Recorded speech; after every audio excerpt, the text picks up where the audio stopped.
हाय हाय हाय, मेरा पैर बड़ा दर्द हो रहा है आज घुटनों में। मंजूषा की बच्ची, मुझ में भी कोई कम मस्ती नहीं है। किसने कहा था उन नाच पीटी औरतों के साथ इतना बड़ा वॉक करने को? आय आय आय आय। माँ जी, आप चिंता मत कीजिए। आप इतने दिनों बाद इतना लंबा पैदल चली हो ना, इसलिए दर्द उठ गया है। ये देखिए, मैं ये लेप बनाकर लाई हूँ और इस आयुर्वेदिक तेल से मैं आपके घुटनों की मालिश भी कर देती हूँ। फिर आपको खाना खाना है और दवाई भी लेनी है। सच में कुमुद बहू, न जाने किस कोने में पड़े हुए बिलख बिलख कर रोती अगर तू न होती, अगर तू न होती।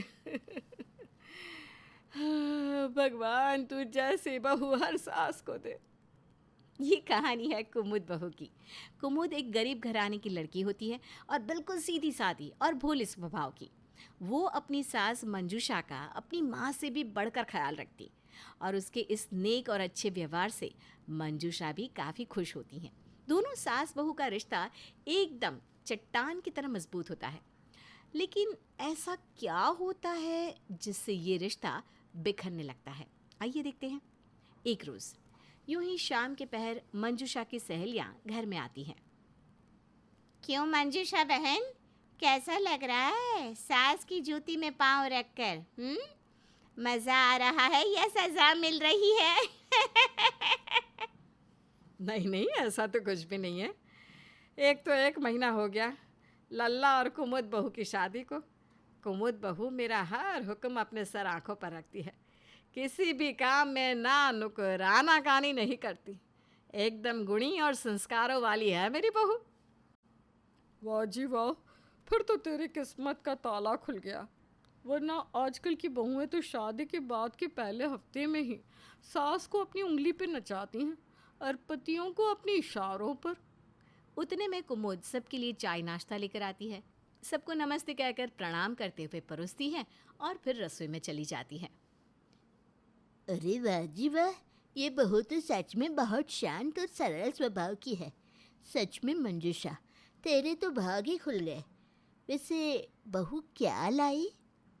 हाँ हाँ, मैं भी यही पूछने वाली थी कि बहू क्या लाई। बहू क्या लाई मतलब? अरे दिमाग से पैदल, कहने का मतलब ये है कि बहू के यहाँ से दहेज में क्या आया? जम के सामान मंगवाया होगा तूने तो, है ना? अरे नहीं नहीं, ऐसा कुछ भी नहीं है। और मैंने तो इन सब चीज़ों के बारे में सोचा तक नहीं। मेरा लल्ला कुमुद से बहुत प्यार करता है। अब बेटे की खुशी जिसमें है उसी में मेरी खुशी है। मेरी बहू ना गरीब घर की है पर दिल से बहुत अमीर है। और वैसे बिना ये दहेज वहेज ये सारे बेकार के चोचले मुझे पसंद ही नहीं। हाय राम, तू तो कितने उच्च विचारों वाली औरत बन गई है। अरे पगली, अपनी बहू के प्रेम में इतनी भी अंधी मत हो कि आगे जाके तेरी बहू तुझे ही बहू बना दे और खुद सास बन जाए। भाई, हमने तो हमारी बहुओं से खूब सारा सामान लिया है। हाँ मंजूषा, सोच ले तू भी एक बार इस बारे में। गरीब घर की है, समझ सकते हैं। लेकिन आजकल तो गरीब लोग भी अपना सब कुछ बेच बाच कर अपनी बेटी का ब्याह करते हैं और लड़के वालों को दहेज देने में कोई कमी नहीं रखते।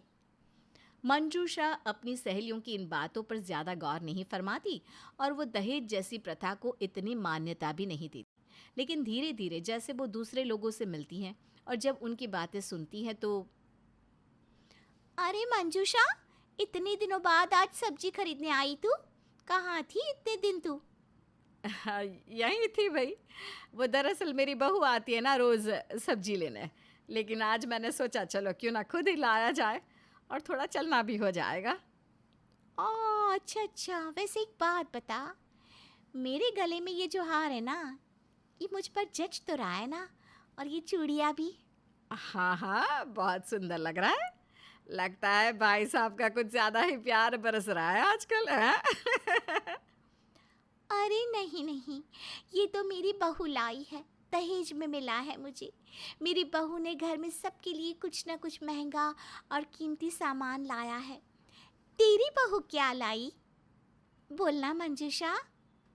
अब मंजूषा चुप हो जाती है, वो कुछ नहीं बोलती। अरे मंजूषा, क्या हुआ? किन ख्यालों में चली गई? अब कुछ नहीं भैया, ये पालक और मेथी देना देर हो रही है। मंजूषा बात को घुमा देती है और फिर घर लौटते समय बस यही सोचती है कि बाकी औरतों की बहुएं तो बहुत कुछ लाई है, लेकिन उसकी कुमुद बहू, वो तो एक फूटी कौड़ी तक नहीं लाई। वो सब बातें तो सही कह रही थी। व्यक्ति चाहे कितना भी गरीब क्यों ना हो, दहेज की रस्म पूरी करने के लिए एक पिता अपने जीवन भर की पूंजी को खर्च कर देता है। जब सबकी बहुएं कुछ ना कुछ ला सकती है अपने साथ, तो मेरी बहू ने क्यों कुछ नहीं लाया?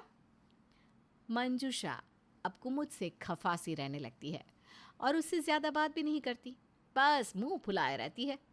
माँ जी, ये लीजिए, सुबह जो खीर जल गई थी ना आपके हाथों से, उसकी मैंने बर्फी बना डाली है, खाइए, आपको पसंद है ना? नहीं, मुझे नहीं खानी कोई बर्फी, ले जाओ इसे। और मेरा सर दर्द कर रहा है, इसलिए जाकर अपना काम कर या अपने कमरे में जा, लेकिन इस तरह मेरे इर्द गिर्द मत मंडरा, समझ गई? ठीक है माँ जी। कुमुद उदास होकर वहां से चली जाती है। मंजूषा का कुमुद के प्रति बर्ताव दिन ब दिन और भी कठोर और निर्दयी होता जाता है। वो उसे किसी न किसी बात पे सुनाती रहती, तो कभी उससे बहुत ज्यादा काम करवाती। अपने अंदर के गुस्से को वो इस तरह निकालती ही रहती। लेकिन माँ जी, हमेशा तो आप ही कहती हो कि जब मेरी तबीयत खराब होगी तब आप मुझे आराम करने देंगी। आज मुझे वाकई में ठीक नहीं लग रहा, मुझे डॉक्टर के पास जाना है।